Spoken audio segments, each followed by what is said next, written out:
புதுசா ஏதோ கத்துக்கணும்னு ரொம்ப ஆர்வமா இருக்கிற உங்களுக்காகவே பிரத்யேகமா உருவாக்கப்பட்ட இந்த ஆழமான ஆய்வுக்கு உங்களை வரவேற்கிறோம்.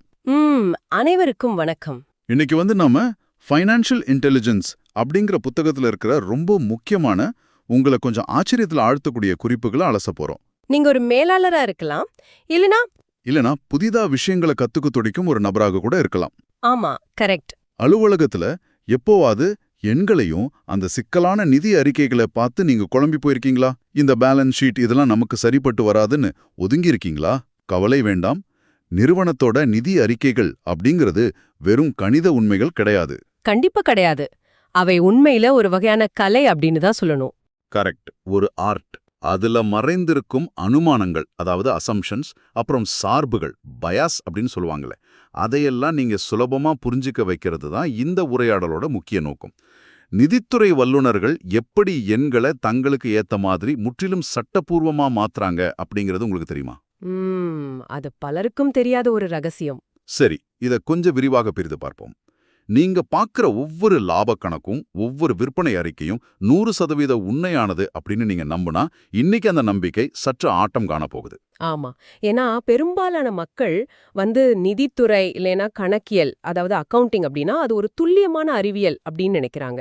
2 கூட்டல் 2 எப்போதுமே 4 அப்படிங்கிற மாதிரி வரவு செலவு கணக்கிகள் கச்சிதமா இருக்கணும் அப்படின்னு எண்ணுறாங்க. ஆனா யதார்த்தம் அப்படி இல்லையா? நிச்சயமா இல்ல.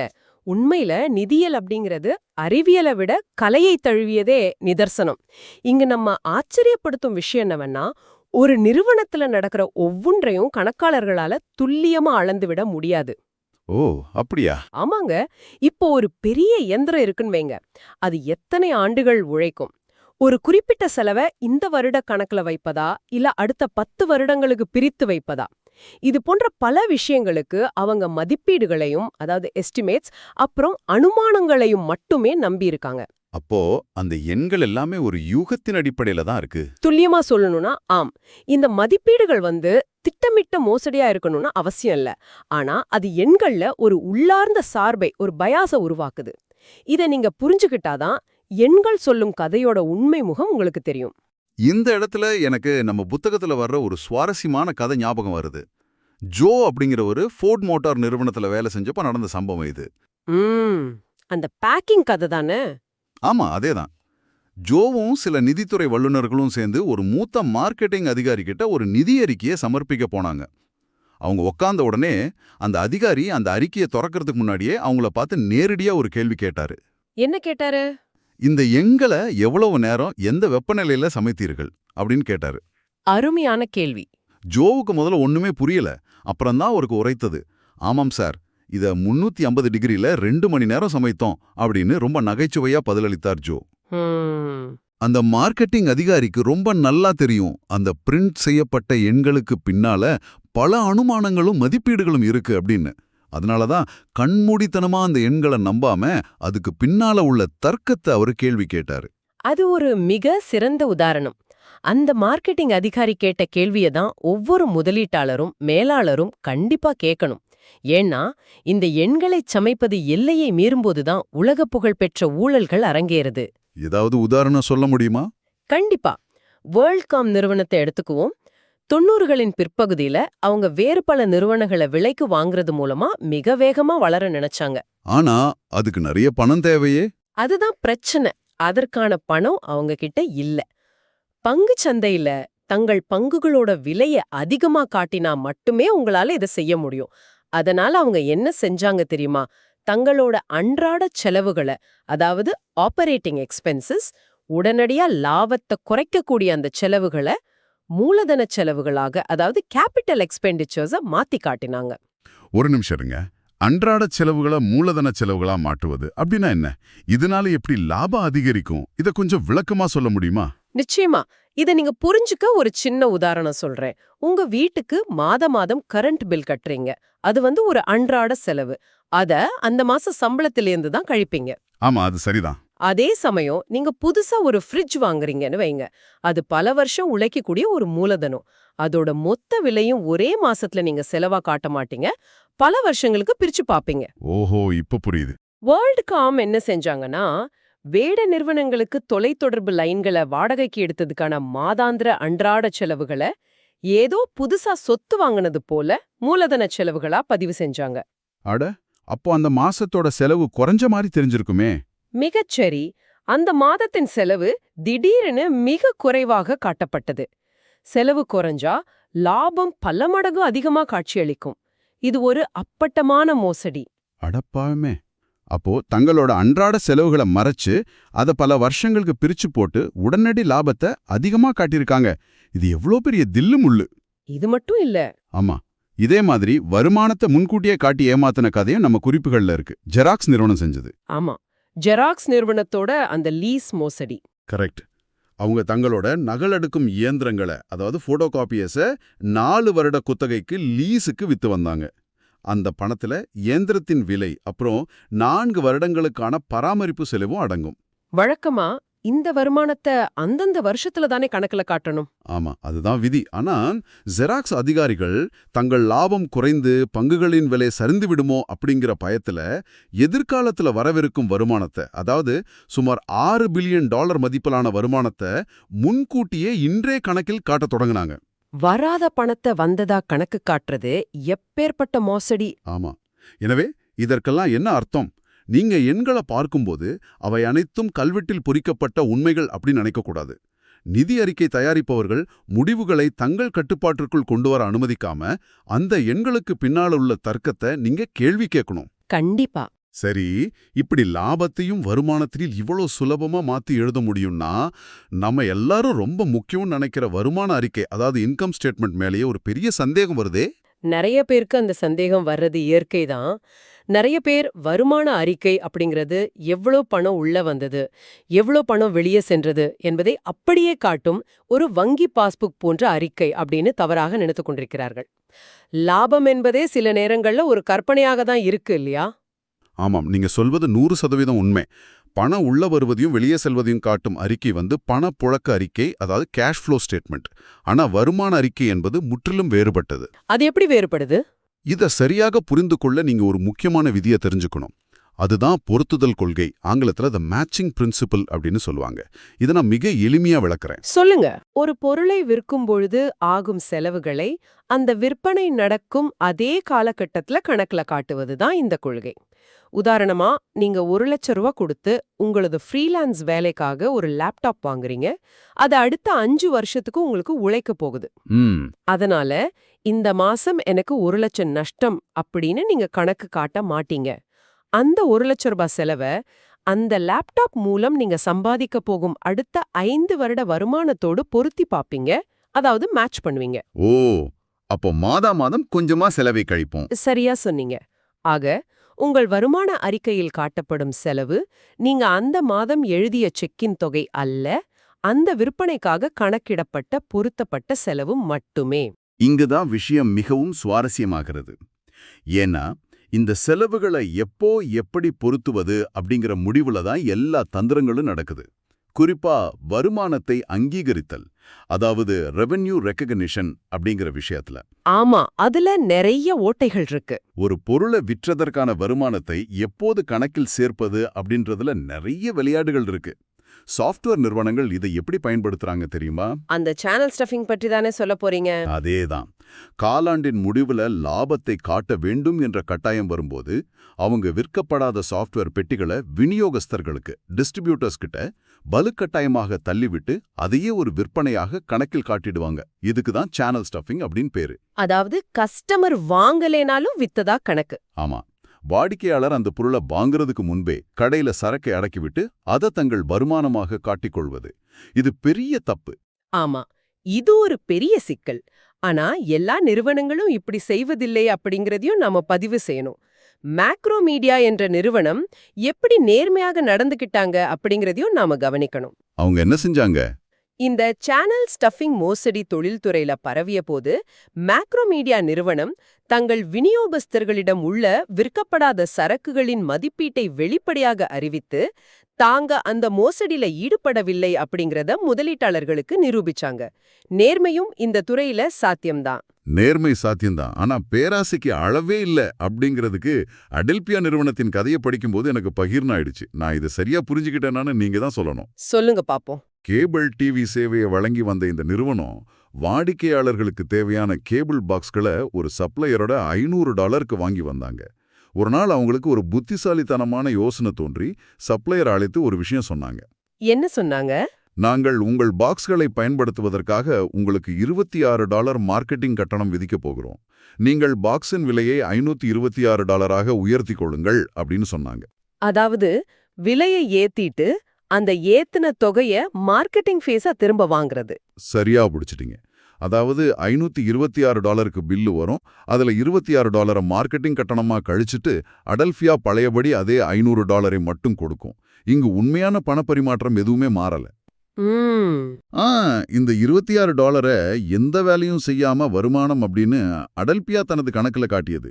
ஆனா எப்படி ஆடிட்டர்கள் இது ஏத்துக்கிட்டாங்க? இது எப்படி சாத்தியம்? இதுதான் அந்த கணக்கியல் கலையோட உச்சக்கட்ட மோசடி. அடெல்பியா என்ன செஞ்சதுன்னா, அந்த $26 உடனடியாக தங்களது வருமான அறிக்கையில் லாபம் என்று காட்டியது.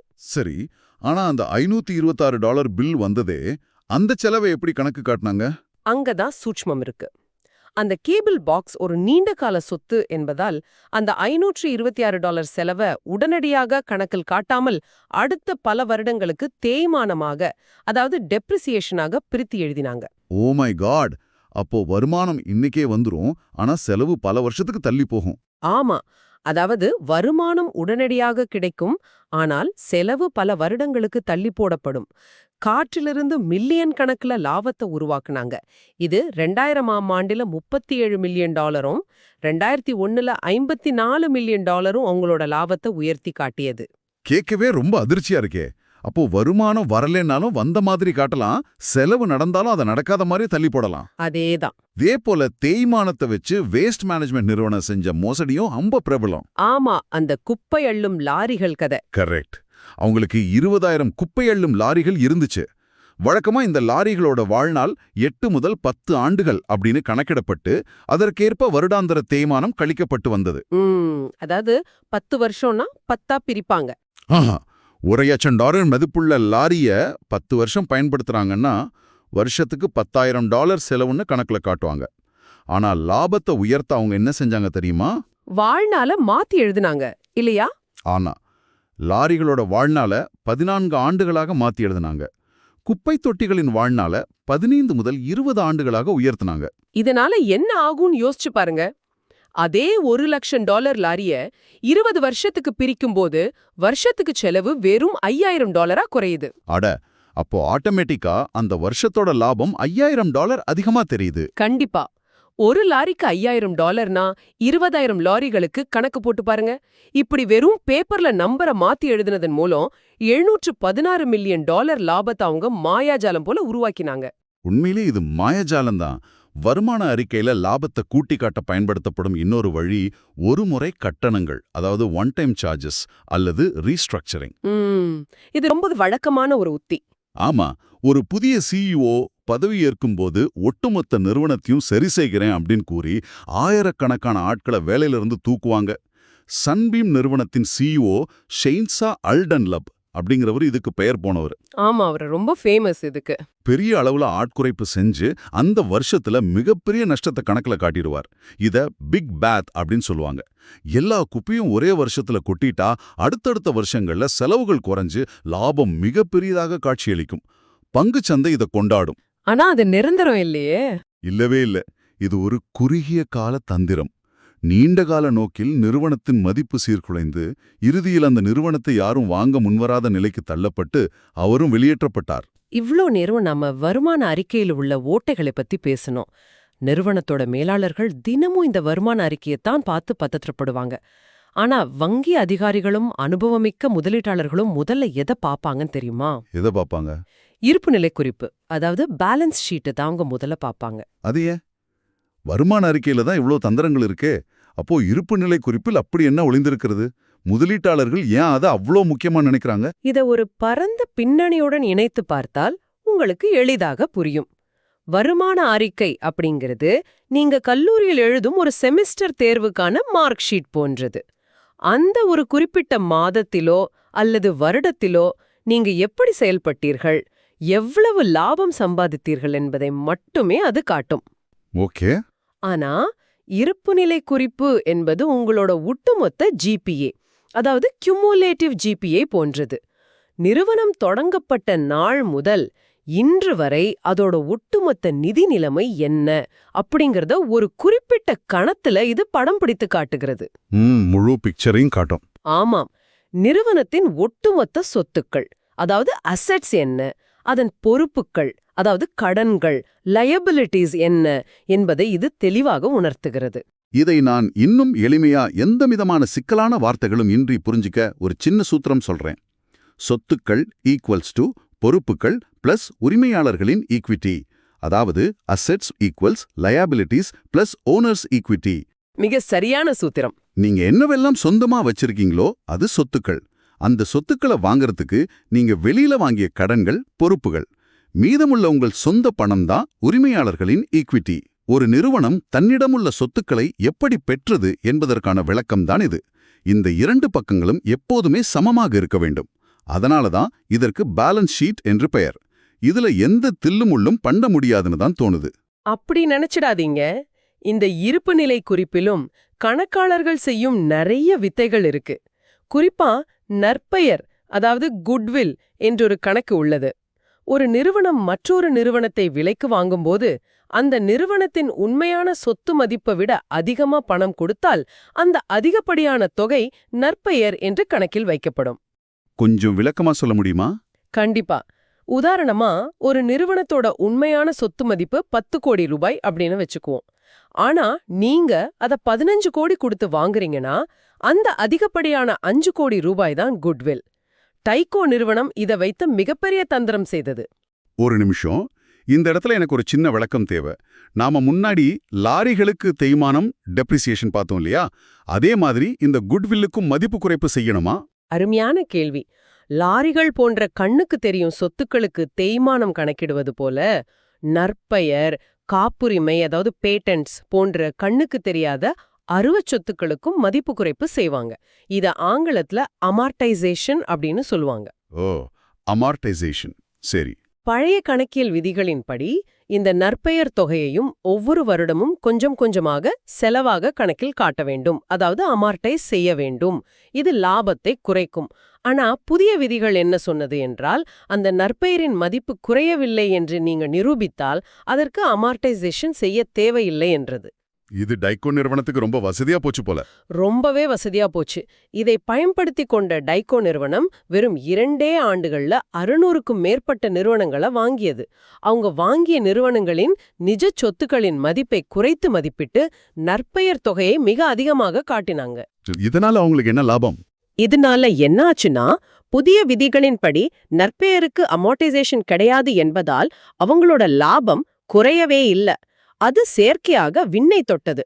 ஆனா இறுதியில பேலன்ஸ் ஷீட்டை பார்த்த முதலீட்டாளர்களுக்கு உண்மை புரிந்தது. நிறுவனத்தின் சொத்துக்களில் நிஜமான சொத்துக்களை விட இந்த நற்பெயர் என்ற மாய சொத்துக்களே அதிகமாக இருந்தது பலருக்கு நடுக்கத்தை ஏற்படுத்தியது. இப்போ எனக்கு ஒரு பெரிய உண்மை புரிய ஆரம்பிக்குது. நீங்க வருமான அறிக்கையில ஒரு சின்ன மாற்றத்தை செய்து லாபத்தை கூட்டினாலோ குறைத்தாலோ அந்த லாபம் நேரடியாக போய் இருப்புநிலை குறிப்பில் உள்ள உரிமையாளரின் ஈக்விட்டியை பாதிக்குது. மிகச்சரியா சொன்னீங்க. அதாவது லாபம் என்பது வெறுமனே வருமான அறிக்கையோடு நின்றுவிடுவதில்லை. அது நிறுவனத்தின் ஒட்டுமொத்த சொத்து மதிப்பையே மாற்றியமைக்கிறது. ஒரு தவறான மதிப்பீடோ அல்லது வேஸ்ட் மேனேஜ்மெண்ட் நிறுவனம் போல ஒரு லாரியின் வாழ்நாளை மாற்றி எழுதும் ஒரு சின்ன அனுமானமோ நிறுவனத்தின் அடித்தளத்தையே பொய்யாக கட்டமைக்கக்கூடும். எண்கள் எப்படி ஒன்றோடொன்று பின்னிப்பிணைந்து ஒட்டுமொத்த மாயையை உருவாக்குகிறது என்பதை பார்க்கும்போது எனக்கு மலைப்பாக இருக்கு. இது ஒரு முக்கியமான கேள்வியை நம் முன் வைக்கிறது. நீங்களும் இதை சிந்திக்க வேண்டும். நீங்க ஒரு மேலாளராகவோ அல்லது சாதாரண ஊழியராகவோ இருக்கலாம். இனி உங்கள் நிறுவனம் காட்டும் நிதி அறிக்கைகளை அப்படியே கண்மூடித்தனமாக நம்பப் போகிறீர்களா? கண்டிப்பா நம்பக்கூடாது. ஆமாம்.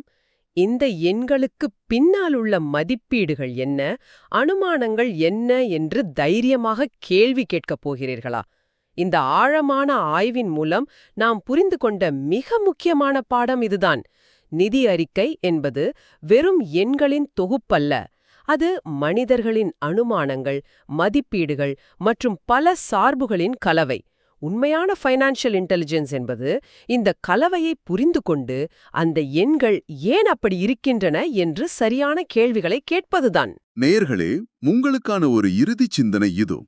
ஒவ்வொரு நிதி அறிக்கையும் ஒவ்வொரு லாப கணக்கும் ஏதோ ஒரு கணக்காளரின் ஏதோ ஒரு அதிகாரியின் மதிப்பீடுகளையும் சார்புகளையும் மட்டுமே பிரதிபலிக்கிறது என்றால், அடுத்த முறை உங்கள் நிறுவனத்தில் ஒரு பெரிய முடிவு எடுக்கப்படும் போது, ஒரு புதிய ப்ராஜெக்ட் தொடங்கும் போதோ அல்லது ஆட்குறைப்பு நடக்கும் போதோ அந்த முடிவு எந்த அளவுக்கு உண்மையான யதார்த்தமான தரவுகளை அடிப்படையாக கொண்டது, எந்த அளவுக்கு யாரோ ஒருவரின் கற்பனையான யதார்த்தத்தின் மீது கட்டமைக்கப்பட்டது என்பதை நீங்கள் எப்போதாவது யோசித்து பார்த்ததுண்டா? இது ரொம்ப ஆழமான சிந்தனை. எண்கள் ஒருபோதும் பொய் சொல்வதில்லை என்று கூறுவார்கள். ஆனால் அந்த எண்களை உருவாக்குவது மனிதர்கள் என்பதை எப்போதும் நினைவில் கொள்ளுங்கள். இதை சற்று ஆழமாக சிந்தித்துப் பாருங்கள். இது கார்ப்பரேட் உலகம் செயல்படும் விதத்தை பற்றிய உங்கள் பார்வையை முற்றிலும் மாற்றியமைக்கும். மீண்டும் ஒரு சுவாரஸ்யமான ஆய்வில் சந்திப்போம். அதுவரை தொடர்ந்து கேள்விகள் கேட்டுக்கொண்டே இருங்கள்.